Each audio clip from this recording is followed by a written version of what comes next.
Kung bago ka lang dito sa NTPH, maaari bang makahingi ng isang like at subscribe? At huwag kalimutan pindutin ang notification bell para ma-notify kapag may ganito tayong upload. Salamat kabayan!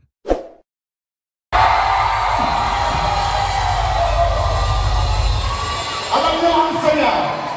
Ang saya doon! Pero parang kulang dito!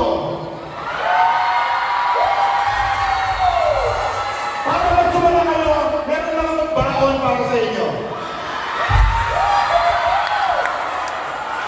Masaya dito! Tapos na si Andrew Pero mas masaya dito! Tapos na si Andrew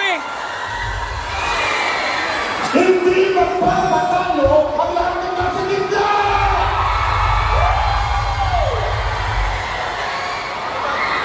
Ito ang sombrero kay Atty. Jimmy Bonto. Bukod sa sinusuportahan ko ang PDP laban, sinusuportahan ko ng taos puso ang aking kaibigan, musikero, senador ng bayan. Walang iba kundi si...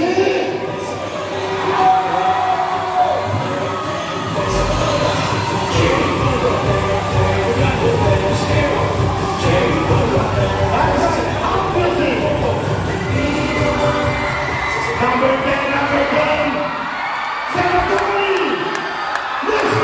Jimmy Bonto!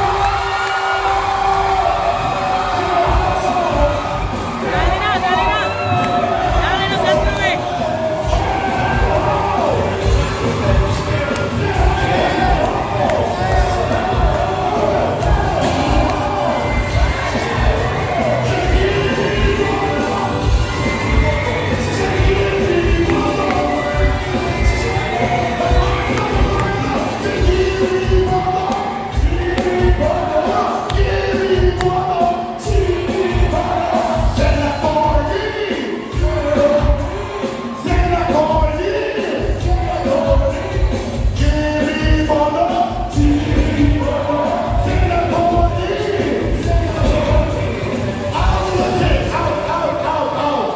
Ladies and gentlemen, ito na po, the one and only Senator ng Bayan, Mr. Jimmy Bonto!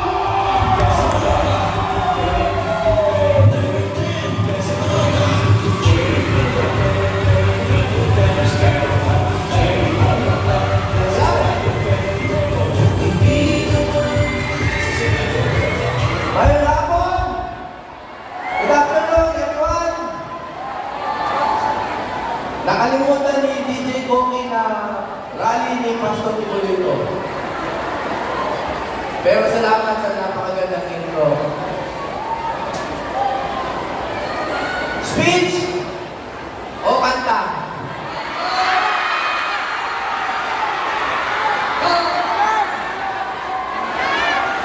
Correct yan, boom! Sige, alam ko yan.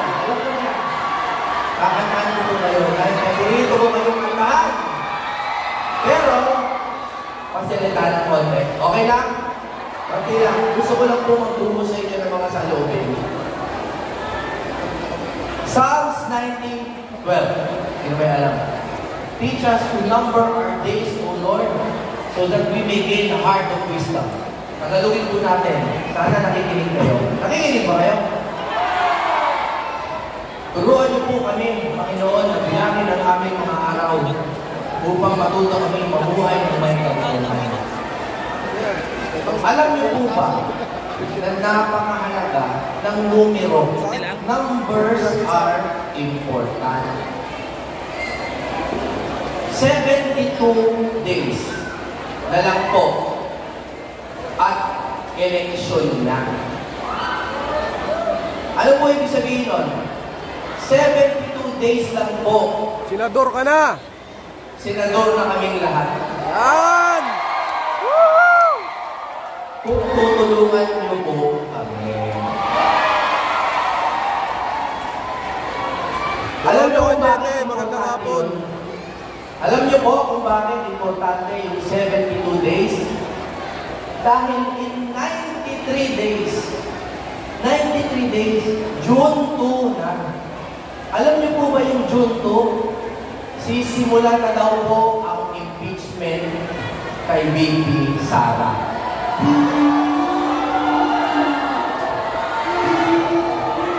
Nakalagay po sa schedule na pinakita po sa ating Senate President, yun ang presentation ng articles of impeachment to the plenary. Papayag ba kayo nun?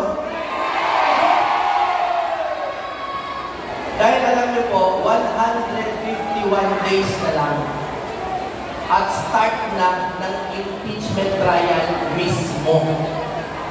Papayag ba kayo nun? Sino po ang may alam kung ilan sa senador? 24 yan, di ba? Ilan ang kailangan ng boto para mag-impeach si VP Sara? Alam niyo po ba? 2/3. Ano po ang 2/3 ng 24? 16. Tama, 16. Ilan po ang natira sa 24 minus 16? 8. Ibig sabihin, kung meron tayong 8 na senador plus 1, hindi mai-impeach si Vice President.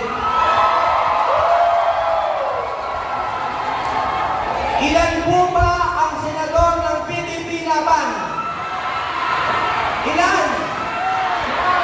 Duterte 9 ang tawag nila. Duterte 9. Isa-isayin natin. Bilangan niyo yan. Jimmy Bondo. Bato de la Rosa. Bongo. Jamie Hilo. Raul Lambino. Rodante Marcoleta. Pastor Kibuloy. Atty. Vic Rodriguez. Mr. Efectivo Salvador. 9 lang po ang kailangan natin para itigil ang pinakamalaki na injustice na gagawin sa atin ng Kongreso. Papayag ba kayo na 32 million ang botante ni VP Sara? Tapos 16 na senators lang, matatanggal na ang Vice President. Numbers are important. Teach us to number our days, O Lord. Bilangin po natin. At sa loob po ng 72 days, ano po ba ang pwede nyo gawin para matulungan kaming manalo? Ipagdasal niyo po kami ng 72 days.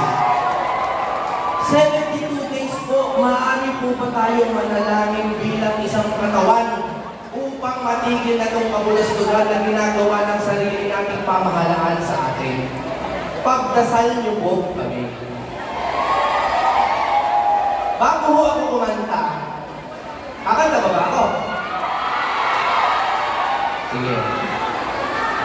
Alam niyo po, bago ako kumanta, marami po nagtatanong sa akin kung ano po ba yung mga balak kong ihain na mga panukalang batas. Noong muna po, napakadami kong pangarap. Pero ngayon, natuklasan ko po ang pinakamahalagang batas ay ang budget. Ang General Appropriations Act. Naiintindihan mo ba natin lahat yan, yung batas na yan? Okay. Alam niyo po, sa Amerika, may nauuso ngayon yung DOGE, yung Department of Government Efficiency. Gusto niyo bang mapunta dito sa Pilipinas yan? Na meron tayong isang departamento na binabantayan ang budget kahit na namang mababatas? Kasi meron tayong auditor. Kayo, nag-audit din kayo, di ba? Sino nag-audit sa Kongreso? Kami po, nabalitaan niyo ba ito? Kami ni Congressman Pantaleon Alvarez kasama ang iba pa. Naghain po kami sa ombudsman ng kaso laban kay Speaker Martin Romualdez. Dahil po, doon sa falsification na naganap sa ating budget. Alam niyo yung mga blanco, di ba, sa budget? May blanco. Alam niyo mo ba? Paano nagkaroon bigla ng laman yung budget? Blanco, biglang nagkalaman. Kasi nga po, dumadaan sa kamay ng mga tao. Kailangan po tayo mag-digitize. I-digital na po natin pati yung pagpasa ng batas para masunod ang mga binoboto ng inyong mga kongresista. Kasi ang nangyayari ngayon, lahat kayo bumuboto, no? Lahat kayo sinasabi sa congressman, bigyan nyo kami ng ganitong budget. Paglalaban nila yan sa kongreso, paglalaban nila, pagdating po sa tuktok sa mga bikang, biglang binabago.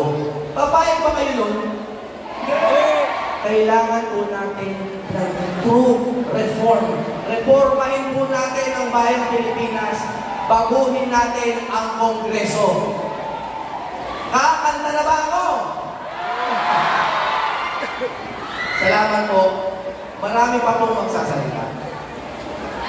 Alam niyo kung ano napansin ko? Parang ayaw niyong nagsiseryoso ako. Kasi po, napakahirap naman talaga dahil buong buhay ko, nasanay po ako na pinagliligaya ko lang kayong taong bayan.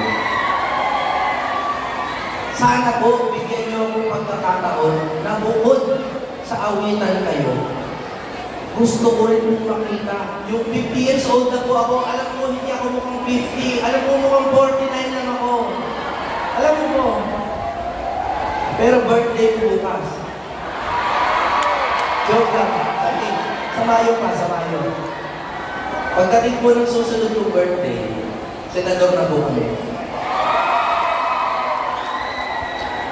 Sana po pagbigyan niyo po ang Duterte 9 na hindi lang po magpaligaya sa inyo ng ganitong pansamantala, kundi paligayahin po ang buong buhay ninyo.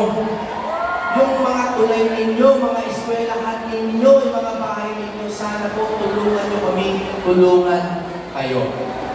Pero ngayon, kakantaan nyo muna. Nung huli pong rally ni Pastor Tibuloy, ang kinanta ko seryoso, tunay na laya. Naaalala ba yung tunay na laya? Dahil malamang marami sa inyo narinig ngayon, babaguhin ko naman.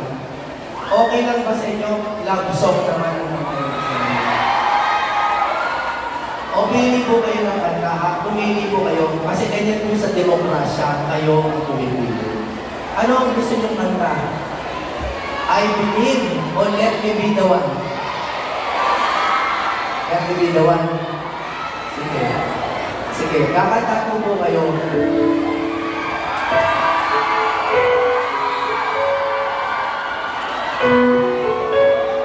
May request lang po ako sa inyo. Sana po kami, ako po abogado na.